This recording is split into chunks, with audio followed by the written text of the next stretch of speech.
যেই আমলটা করব এই আমলটা কম হোক, কিন্তু আমলটা হইতে হবে সুন্নতের আলোকে। আমলটা হইতে হবে সুন্নতের আলোকে। আমল কম করেন অসুবিধা নেই, কিন্তু সুন্নতের আলোকে হইতে হবে। বেদাতের আলোকে বস্তায় বস্তায় ইবাদত করার চাইতে সুন্নতের আলোকে অল্প ইবাদত করা ভালো। আমালুন কলিলুন ফি সুন্নাতিন খায়রুম মিন আমালিন কাসীরিন ফি বিদআতিন। আল্লাহ রাসূল সাল্লাল্লাহু আলাইহি ওয়াসাল্লাম বলেন, বেদাতি আমল বস্তায় বস্তায় অনেক করার চাইতে সুন্নতি আমল অল্প করা ভালো। সুন্নতি আমল অল্প করা ভালো।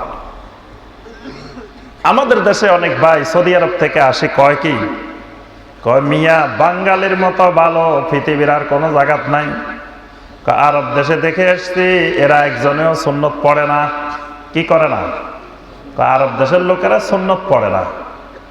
আরব দেশের লোকেরা ওযু করে না, ওযু বাদে নামাজ পড়ে। আরব দেশের লোকেরা সুন্নত পড়ে না। আরব দেশের লোকেরা সিগারেট পালাই দিয়ে আসে মসজিদে ঢুকে গেছে। কত বদনামি আরব দেশের। বর্তমানে যেমন আমাদের দেশে শুধু আহলে হাদিসের বদনামি, তো আর যারা সৌদি আরব থেকে আসে এরা বাংলাদেশে আসলে খালি আরবদের বদনামি করে। তাহলে বদনামের কারণগুলো কি কি? একটা হলো এরা সুন্নত পড়ে না। আমার ভাইয়েরা এবং বোনেরা, ওরা হলো দিন জানা মুসলমান, এলেমওয়ালা মুসলিম। আমরা হইলাম আবেগী মুসলিম, অতি ভক্তিওয়ালা মুসলিম, জাহেল মুসলিম, এলেমবিহীন মুসলিম। আর তারা এলেমওয়ালা মুসলিম। তারা জানেন সুন্নত নামাজ ঘরের ভিতরে পড়লে দ্বিগুণ সওয়াব, এজন্য তারা নামাজের আগে সুন্নত ঘরের থেকে পড়ে আসে, নামাজের পরেও সুন্নত ঘরে গিয়ে পড়ে। আমরা তো জানি না ঘরে পড়লে বেশি সওয়াব।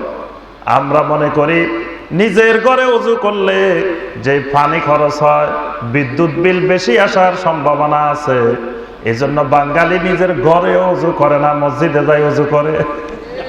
বিল বেশি আসলে মসজিদের আসুক, তবুও নিজের ঘরে যাতে বিল বেশি না আসে এজন্য ঘরে ওযু করে না। ওযু করে কোথায়? মসজিদে যায় ওযু করে। দেখবেন অনেকের ঘরের পাশে মসজিদ, বাসার কাছে মসজিদ, তাও ঘরে ওযু করে না। ওযু করে কোথায়? মসজিদে যায়, কারণ বিল বেশি আসার সম্ভাবনা আছে। তাহলে বাঙালি জানে না যে ঘরে সুন্নত পড়লে ডাবল সওয়াব, এই জন্য তারা মসজিদে যায় পড়ে। আর ওরা জানে ঘরে পড়লে বেশি সওয়াব, এই জন্য এরা ঘরে পড়ে। তো ঘরে পড়ার কারণে বাঙালি দেখে না। তো দেখো আরবেরা সুন্নতে পড়ে না। তারপরে কয় সিগারেট পালাই দিয়ে মসজিদে ঢুকে গেছে নামাজ পড়ার জন্য। ওই আরবের মানুষটা জানে সিগারেট খাইলে গুনাহ হয়, সিগারেট খাওয়া হারাম, কবিরা গুনাহ, কিন্তু সিগারেট খাইলে ওযু ভাঙে না।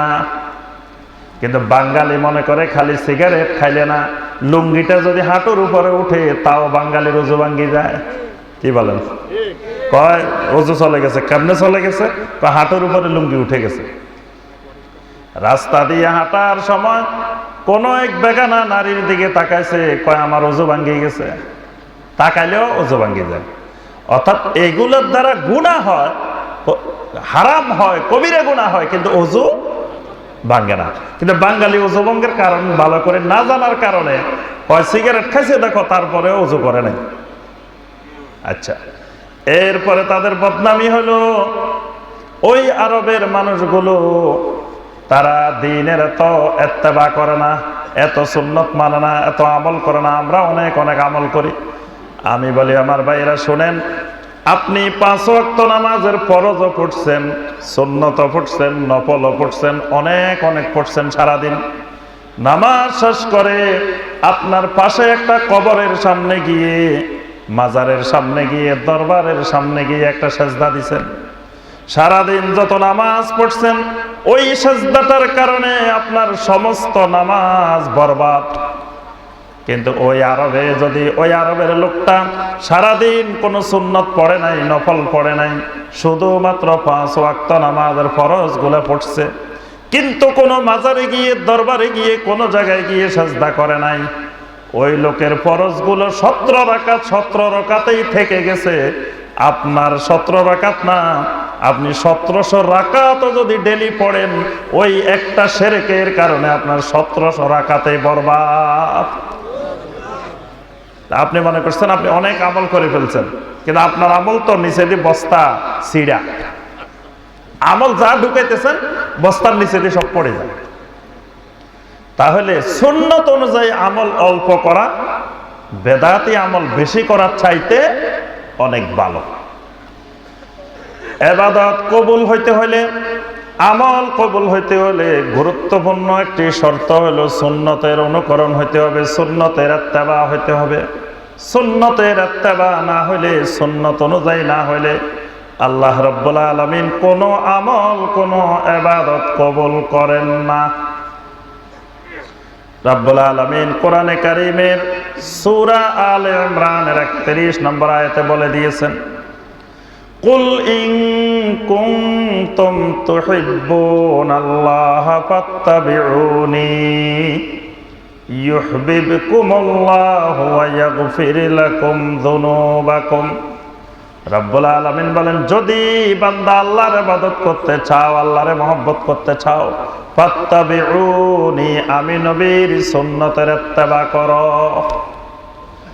সুন্নত অনুযায়ী ইবাদত না হইলে, আমল না হইলে আল্লাহ রাব্বুল আলামিন ওই ইবাদত, ওই আমল কবুল করবেন না। সুন্নত অনুযায়ী আমল করলে আল্লাহ পাক অনেক বরকত দেন, অল্প আমলে বরকত বেশি। সুন্নত অনুযায়ী আমল করলে 1 নম্বর লাভ হলো আল্লাহ রাব্বুল আলামিন মহব্বত করেন। সুবহানাল্লাহ। আল্লাহ পাক বান্দাকে কি করেন? মহব্বত করেন সুন্নত অনুযায়ী আমল করলে। আল্লাহ পাক এই আয়াতে বলছেন, ইন কুনতুম তুহিব্বুনাল্লাহা ফাত্তাবিউনি ইউহিব্বুকুমুল্লাহ, আল্লাহ তোমাদেরকে মহব্বত করেন। 2 নম্বর উপকার হলো সমস্ত গুনাহ আল্লাহ রাব্বুল আলামিন মাফ করে দেন। সুবহানাল্লাহ। ওয়া ইয়াগফির লাকুম যুনুবাকুম, আল্লাহ রাব্বুল আলামিন তোমাদের সমস্ত গুনাহ মাফ করে দেন। 3 নম্বর লাভ হলো সুন্নাত অনুযায়ী আমল করলে জান্নাত পাওয়া যায়। সুবহানাল্লাহ। আল্লাহ রাসূল সাল্লাল্লাহু আলাইহি ওয়াসাল্লাম বলেন, কুল্লু উম্মতি ইয়াদখুলুনাল জান্নাহ ইল্লা মান আবা, আমার সব উম্মত জান্নাতে চলে যাবে, শুধুমাত্র আমাকে যারা অস্বীকার করে তারা ছাড়া। সাহাবায়ে কেরাম জিজ্ঞাসা করলেন, ওয়া মান ইয়াবা ইয়া রাসূলুল্লাহ, কোন মানুষ যে আপনাকে অস্বীকার করে, আপনার উম্মত আবার আপনাকে অস্বীকার করে, এরকম উম্মত কেমনে হয়? আল্লাহ রাসূল সাল্লাল্লাহু আলাইহি ওয়াসাল্লাম বললেন, মান আতাআনি দাখালাল জান্নাহ ওয়া মান আসানি ফাকাদ আবা, যেই ব্যক্তি আমার আনুগত্য করে সেই হলো, আমাকে অনুসরণ করে, আমাকে মানে, দাখালাল জান্নাহ, সে জান্নাতে যাবে। সুবহানাল্লাহ। ওয়া মান আসানি ফাকাদ আবা, যে আমার সুন্নত মানে না, সুন্নত অস্বীকার করে, সে জাহান্নামে যাবে। তাহলে সুন্নত জান্নাতে যাওয়ার উসিলা, সুন্নতি আমল জান্নাতে যাওয়ার মাধ্যম। সূরা আল মায়েদার 35 নম্বর আয়াত, এই আয়াতটা বাংলা আয়াত। কোরআনে কারিমে বাংলা আয়াত আছে নাকি? কথা কয় না। কোরআনে কারিমের আয়াতগুলো আরবি না বাংলা? কিন্তু কিছু কিছু আয়াত আছে বাংলা। কিরকম বাংলা? মানে এগুলো তেলাওয়াত করার আগে বাঙালি বুঝে, যেগুলো তেলাওয়াত করার আগেই বাঙালি বুঝে, এগুলো হলো বাংলা আয়াত। এরকম কিছু আয়াত আছে, যেমন জুমার খুতবার মধ্যে যখন খতিব সাহেব খুতবার শেষ দিকে আসেন, খতিব সাহেব বলেন, ইন্নাল্লাহা ইয়ামুরু বিল আদলি ওয়াল ইহসান ওয়া ইতাই যিল কুরবা। মুসল্লিরা এটার অর্থ বুঝুক আর না বুঝুক, যখন খতিব সাহেব এই আয়াত তেলাওয়াত করতে থাকেন, মুসল্লি বুঝে ফেলান খুতবা শেষ হয়ে গেছে, শেষ হয়ে আসছে, তখন একামত লাগে না, মুসল্লি দাঁড়াই গেছে। দেখবেন যে ইন্নাল্লাহ ইয়ামুরু বলার সাথে সাথে মুসল্লি সব দাঁড়াই গেছে। মুসল্লি আয়াতটা মনে করে যে বাংলা,